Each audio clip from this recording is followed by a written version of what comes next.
안녕하세요. 수능코딩의 쌤입니다. 이번에는 코딩하다가 대통령을 2번 만난 썰을 한번 풀어보도록 하겠습니다. 제가 2011년에 처음으로 이명박 대통령님을 만났습니다. 2012년에도 한번 또 이명박 대통령님을 만난 적이 있습니다. 대통령께서 저를 기억하시진 못했고요. 저는 기억하고 있었습니다. 2011년이 지난번에 이제 한번 영상에서 소개해드렸던 적이 있는데, 제가 국제정보올림피아드에 대회에 나갔던 적이 있는데, 한국에서 1년에 4명씩 국가대표가 뽑혀서 나가는 대회였거든요. 그래서 그때 그 대회에 나갔던 수학, 물리 이제 여러 과목들이 있잖아요. 각각의 과목별로 4명씩 모여서 그 20명만 이제 청와대로 갔었던 적이 있습니다.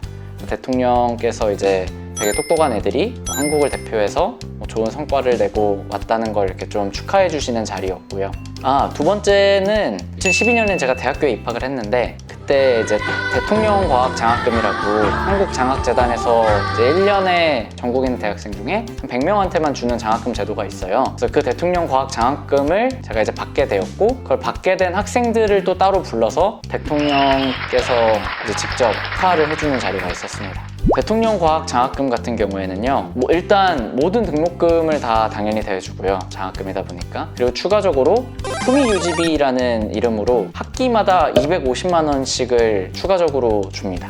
이제 면접 절차가 따로 있어요. 그래서 신청을 하면 학생들이 다 모여서 실제로 이제 면접을 진행을 하게 되는데, 그 면접 과정이 크게 이제 2가지로 나뉘었던 것 같습니다. 첫 번째는 이제 컴퓨터 관련된 이제 교수님들께서 여기 자리에 다 앉아 계시고, 제가 했던 활동에 대해서 여러 질문들을 편하게 해주셔요. 그래서 왜 이 학생이 장학금을 받을 만한 학생인지를 평가해 주셨던 것 같고요. 그런 과정이 끝나면 이제 신청한 학생들끼리 모여서 주제가 하나 주어지고 그 주제에 대한 토론을 합니다.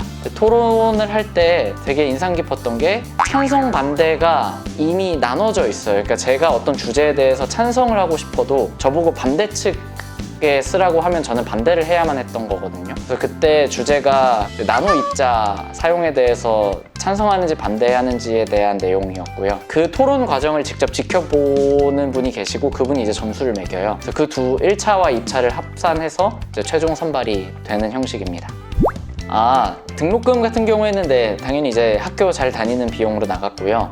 품위유지비 같은 경우에는 이제 목적이 대통령께서 직접 뽑은 선택받은 학생 중에 한 명이니까 뭔가 돈 때문에 하고 싶은 활동을 못하는 일이 없도록 더 공부하고 싶은 쪽에 더 집중을 하라는 뜻으로 저는 이해를 했었거든요. 받았던 품위유지비 같은 경우에는 정말 컴퓨터 관련된 활동을 하고 싶었던 게 많았어서 여러 활동들을 하면서 그 비용을 사용했던 것 같습니다. 되게 감사한 마음으로 정말 받았던 것 같아요. 등록금 같은 경우에는 통장에 꽂히는 방식이 아니고 그냥 면제가 되는 거고요. 품위유지비 같은 경우에는 자고 일어나면 갑자기 잔액이 늘어나 있습니다. 그래서 확실히 생계 때문에 혹은 다른 기타 이제 나가는 지출 때문에 돈을 꼭 벌어야 되는 상황을 만들 일이 없었기 때문에 저는 공부에 더 집중할 수 있었던 것 같습니다. 진짜 역시 한국의 수장이다 라는 느낌이 들었던 것 같습니다.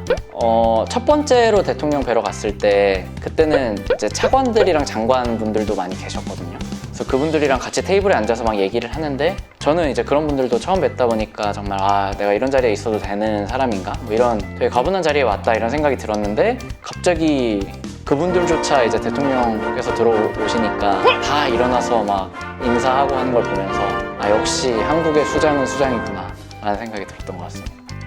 거의 비슷하고요.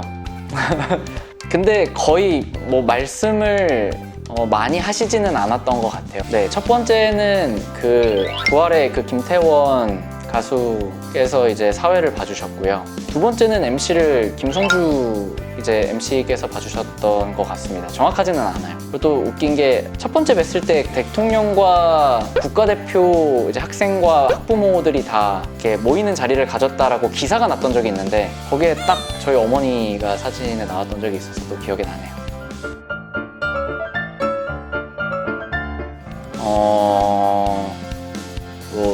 저희가 정말 자랑스럽다는 얘기를 해주셨던 것 같고, 정말 사회에 이바지하는 사람이 됐으면 좋겠다는 되게 좋은 말씀을 많이 해주셨던 것 같습니다. 청와대에 처음 갔을 때랑 두 번째 갔을 때의 느낌이 또 많이 달랐던 것 같아요. 마치 서울대 처음 입학했을 때 서울대 학교를 바라본 심정과 다음날 이제 수업을 듣기 위해 서울대에 갔을 때 느낌이 다른 것처럼 청와대도 그러지 않았나 싶습니다. 청와대 처음 갔을 때 느낌은 버스 타고 들어갔던 것 같고요. 어디서 모여서 들어갔을 때 그 지붕 기와 보이잖아요. 들어갔을 때 여기 진짜 일단 들어갈 수 있는 건가, 안에 뭐가 있을까 되게 궁금했는데 그 궁금함이 가시기도 전에 짐 검사를 너무 빡세게 했어가지고 이 나이 때 청와대에 와도 되는 건가 라는 생각이 많이 들었어서 그 외에는 안에 들어갔는데 좀 크고 컸던 기억밖에 안 나는 것 같아요. 밥 진짜 맛있었어요. 어머니께서 요즘도 저한테 하시는 말씀이 인생에서 가장 맛있는 갈비는 청와대에서 먹었던 갈비다.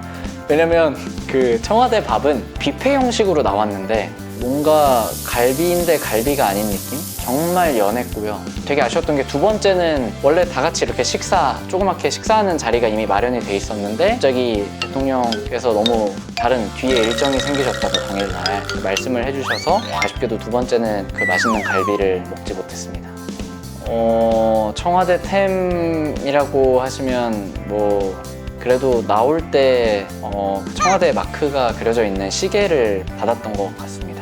첫 번째 갔을 때는 국제대회 같이 나갔던 4명 친구들이랑 다 같이 갔었고요. 두 번째 갔을 때는 저랑 같이 대통령과학 장학금을 받았던 친구들이 몇 명 있어서 그 친구들이랑 같이 청와대에 갔었습니다. 코딩 대통령도 뽑을 수 있다면 저를 뽑을 것 같습니다. 네, 코딩 대통령에 대한 얘기만 하면 될 것 같습니다. 코딩하다가 대통령을 2번 만난 썰을 한번 풀어봤는데요. 놀랍고도 신기한 경험이었던 것 같아요. 어떻게 고등학교 2학년인 학생이 대통령을 뵙고 인사하고 악수도 하고 실제로 이제 얘기할 수 있는 기회가 있었고 또 정말 감사하게도 그 다음 해에 또 이제 다른 이유로 또 이제 같은 대통령을 만나서 여러 얘기를 나눠보고 또 저는 장학금 이제 수예까지 받을 수 있었다는 게 정말 너무 감사한 일이었고요. 그때 그런 걸 해주셨기 때문에 이제 거꾸로부터 그런 걸 많이 받았기 때문에 제가 하고 싶은 활동들을 정말 많이 할 수 있었다고 생각을 합니다. 되게 감사하고 지금도 그 감사함을 뭔가 잘 보답하고자 열심히 노력을 하고 있고 그래서 코딩 교육에도 힘쓰고 있는 것도 사실이고요. 대통령을 만났던 어떤 그런 여러 경험들이 또 제 인생을 이제 대학교 생활을 하는데 정말 많은 영향을 끼쳤다는 말씀을 드리게 되었습니다. 감사합니다.